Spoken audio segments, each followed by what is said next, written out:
اعوذ بالله من الشیطان الرجیم بسم الله الرحمن الرحیم السلام علیکم. شروع کوم په نام د الله چې ډېر لوی بخښونکی او مهربان دی. رسول الله صلی الله علیه وسلم فرمایلي دي د چا چې خفگان او غمونه زیات وي نو دا ذکر دی ډېر کوي. نو ډېر یو په زړه پورې ذکر دی، لا حول ولا قوة الا بالله، چې دا به د هر یو مسلمان ورور زده وي. نو چې د چا خفگان او غمونه زیات وي نو دغه ذکر دی کوي. د رسول الله صلی الله علیه وسلم د فرمان له مخې به د هغه غمونه او خفگان به ډیر کم شي. رسول الله صلی الله علیه وسلم په یو بل حدیث کې فرمایي رسول الله صلی الله علیه وسلم چې کله سختي راغله اويا به زړه تنګ شو نو دا دعا به یې کوله.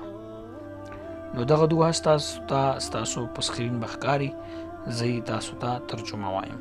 یا الله ستا د رحمت تمه لرم، خپل ځان ته مې د سترگو ښورېدلو په اندازه هم مه پریږده.